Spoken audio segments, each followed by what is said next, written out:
Salut, c'est Pascal. L'année dernière, j'avais été approché par une équipe qui souhaitait que je vous présente son outil RGPD. Eh bien, aujourd'hui, on remet le couvert dans une vidéo sponsorisée pour vous présenter Consentmo qui du coup a procédé à un rebranding complet de son image de marque. Mais voilà, si je vous présente aujourd'hui Consentmo à nouveau, c'est pour vous parler des évolutions de cet outil.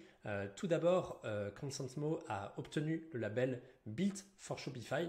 Donc, je vous rappelle que le label Built for Shopify, si vous ne l'avez pas vu passer depuis un an ou deux, il apparaît désormais dans le Shopify App Store. Comme c'est indiqué ici, il répond aux normes de qualité les plus strictes de Shopify en matière de rapidité, simplicité d'utilisation et de valeur pour les marchands. En fait, très concrètement, qu'est-ce que ça implique? Ça implique que du coup, les développeurs de l'application ont collaboré personnellement avec Shopify. Ils sont passés à travers une série de tests jusqu'à obtenir ce label. Et donc, du coup, tout simplement, ça implique plusieurs choses. Ça implique que du coup, l'application est reconnue par Shopify comme étant à jour par rapport à aux dernières évolutions de Shopify, de leur solution. Ça veut dire également que vous pouvez l'installer facilement sur les thèmes et la désinstaller facilement sans que ça ne garde des traces du code. Donc ça permet évidemment de gagner du temps. D'un point de vue vitesse, c'est également optimisé et évidemment c'est responsive, c'est optimisé pour une expérience mobile et voilà, donc il y a plein d'éléments par rapport à ça. Voilà, bravo à Consentmo pour avoir obtenu ce badge et donc au-delà de ça, c'est voilà un gage de qualité. Ici on voit que les notes parlent d'elles-mêmes. Là ici sur plus de 1000 avis, on a une note de 4,9 sur 5. Donc c'est toujours bien. Alors pour autant, Consentmo reste toujours disponible en essai gratuit. Donc toi, si aujourd'hui tu as une boutique sur laquelle tu souhaites utiliser une simple barre de cookies pour être conforme par rapport à la RGPD, tu peux dès à présent profiter de Consentmo et installer l'application.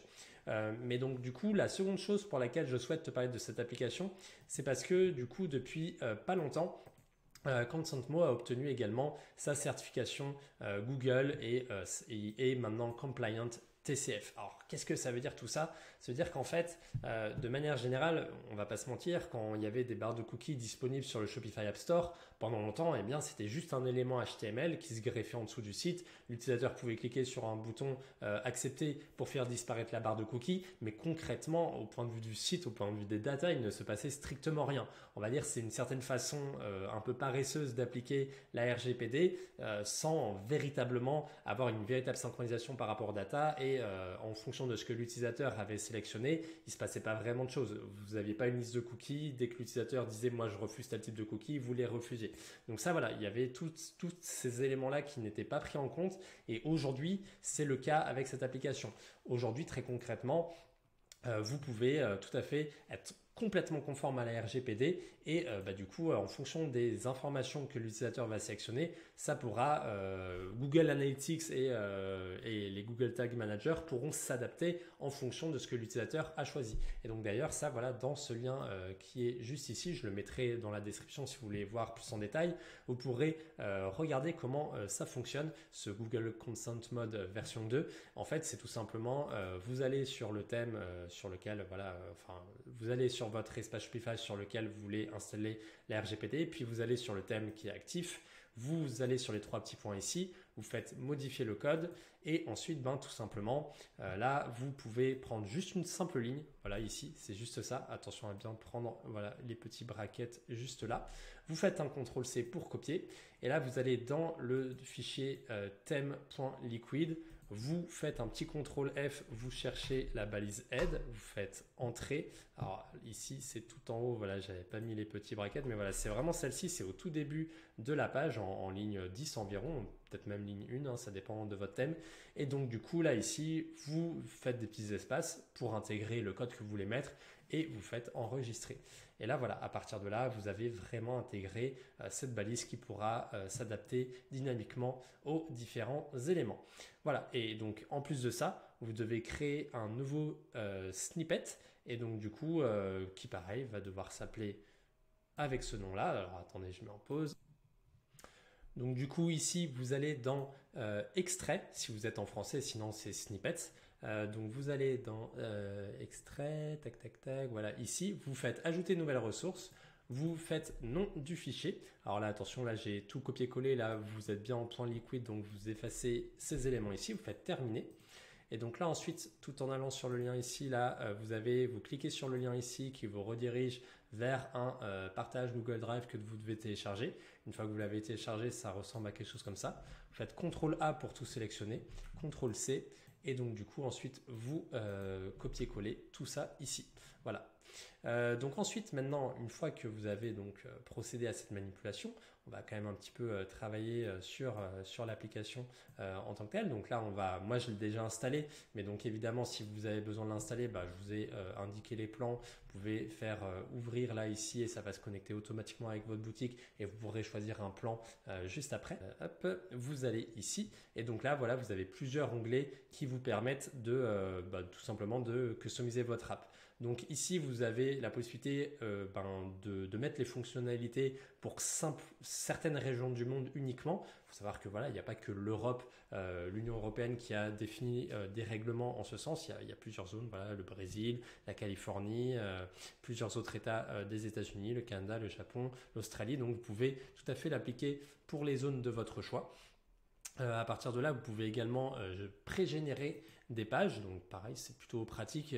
Aujourd'hui d'ailleurs, bon ça c'est pour les plans premium, mais d'ailleurs pour les plans du coup qui prendront le plan premium, pour les personnes qui prendront le plan premium, il y aura la possibilité de pouvoir générer des pages avec des Google Trad automatisés. Donc voilà, c'est toujours du temps gagné. Sinon évidemment, vous pouvez passer par Google Trad, par DeepL pour générer les alternatives dans les langues que vous souhaitez, ou à nouveau utiliser l'espace de Shopify multilingue pour cela. Ensuite du coup vous pouvez aller dans le design et tout simplement comme d'habitude là vous avez le pré-rendu ici, vous n'avez même pas besoin de regarder avec le thème en live.